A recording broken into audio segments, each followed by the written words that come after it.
सूर्य क्रिया आपके सिस्टम को बाकी सौर मंडल के साथ तालमेल में लाने का एक अद्भुत प्रयास है। सूर्य नमस्कार मुख्य रूप से मणिपुर चक्र को सक्रिय करता है। आपकी शारीरिक सेहत, मानसिक सेहत, आपकी आध्यात्मिक संभावना सब कुछ इससे तय होता है। सूर्य क्रिया बुनियादी अभ्यास है। सूर्य नमस्कार उसका सरल रूप है।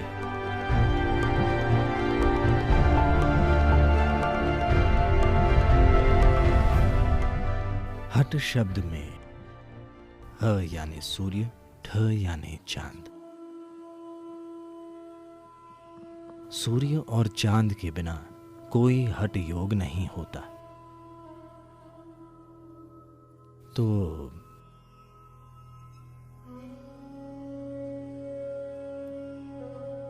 ऐतिहासिक रूप से, क्योंकि मैं विद्वान नहीं हूं, पता नहीं लोगों ने पहली बार कब सूर्य नमस्कार नाम का इस्तेमाल किया था, पर अलग अलग जगहों में यह अभ्यास अलग अलग तरह से सिखाया जाता है। मैं गलतियां नहीं बता रहा, मैं कह रहा हूं। इसे अलग अलग जगहों में अलग अलग वजहों से जानबूझकर अलग अलग तरीकों से सिखाया जाता है। आश्रम में मुझे लगता है लोग 4 अलग अलग तरह के सूर्य नमस्कार का अभ्यास करते हैं। मैं एक अलग तरह का सूर्य नमस्कार करता हूं, यानी 5 तरीके। ज्यादातर इसे सूर्य नमस्कार कहते हैं क्योंकि ये मुख्य रूप से मणिपुर चक्र सक्रिय करने, सिस्टम में गर्मी पैदा करने और समत प्राण या ऊष्मा बढ़ाने के लिए है। सौर शब्द सिर्फ एक प्रतीक नहीं है। मैं चाहता हूं आप ये समझें कि धरती पर आप जो भी गर्मी महसूस करते हैं वो वाकई सूर्य से आती है, जो कई तरीकों से इकट्ठी और मुक्त होती है।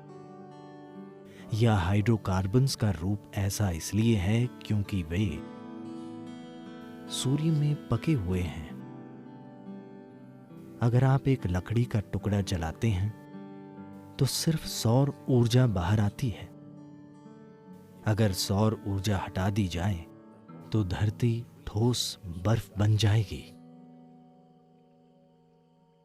शोध से पता चला है कि 18 घंटों के समय में सारे समुद्र बर्फ बन जाएंगे।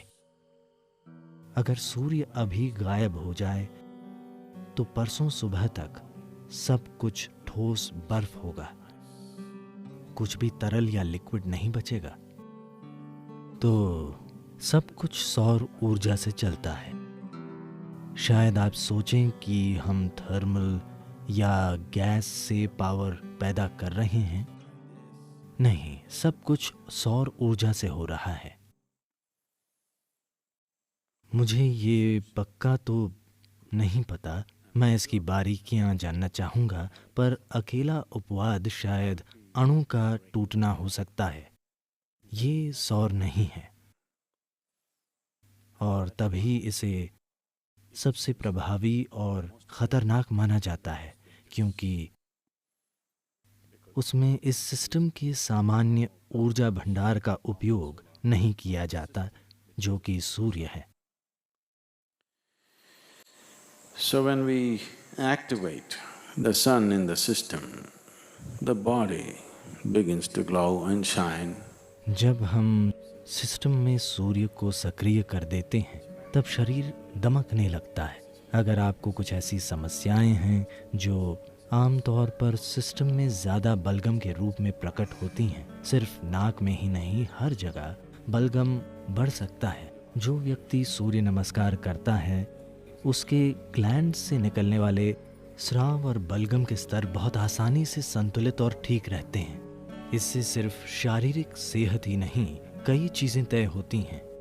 आपकी शारीरिक सेहत, मानसिक सेहत, आध्यात्मिक संभावना सब कुछ इसी से तय होता है कि आप में कितनी सौर ऊर्जा या कहें कि आपकी ग्रंथियों से निकलने वाले स्राव कितने संतुलित हैं। अगर ग्रंथि स्राव थोड़े भी असंतुलित हों तो यहाँ बैठकर सुनना भी बहुत मुश्किल होगा।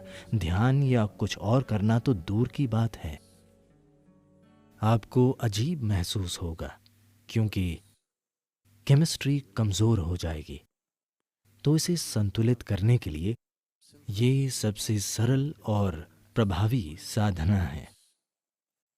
जब हम हठ योगा स्कूल शुरू करेंगे तब हम एक खास तरह का सूर्य संबंधी अभ्यास सिखाएंगे। काफी कुछ सूर्य नमस्कार जैसा, पर उसे सूर्य क्रिया कहते हैं। उसमें खास तरह से सांस लेना और दूसरी चीजें शामिल हैं। सूर्य क्रिया आपके सिस्टम को पूरे सौर मंडल के तालमेल में लाने का एक अद्भुत प्रयास है। सूर्य नमस्कार और सूर्य शक्ति ये दोनों अभ्यास दूर के रिश्तेदार हैं। अगर आप लोगों को बारीक चीजें बताएंगे तो हर कोई नहीं समझेगा, तो उन्हें थोड़ा सरल बनाया गया है। अगर आप अपने और बड़े सिस्टम के बीच एक तालमेल बना लेते हैं, ये छोटा सिस्टम है और बड़ा सिस्टम सौर मंडल है, अगर ये दो चीजें एक साथ हैं तो आपकी शारीरिक, मानसिक और सांसारिक खुशहाली बिना प्रयास के होगी। आप जो भी करेंगे वो अच्छे से होगा। सूर्य क्रिया बुनियादी अभ्यास है। सूर्य नमस्कार उसका सरल रूप है। सूर्य शक्ति को मांसपेशियों और शरीर बनाने के लिए थोड़ा और सरल किया गया है। उसकी प्रकृति काफी कसरती है, वो एक पूरी एक्सरसाइज है। उसके लिए कोई उपकरण जरूरी नहीं है। आप किसी होटल के कमरे में हों या जहां भी हों, आप सूर्य नमस्कार या सूर्य शक्ति कीजिए, आप खुद को बिल्कुल फिट पाएंगे।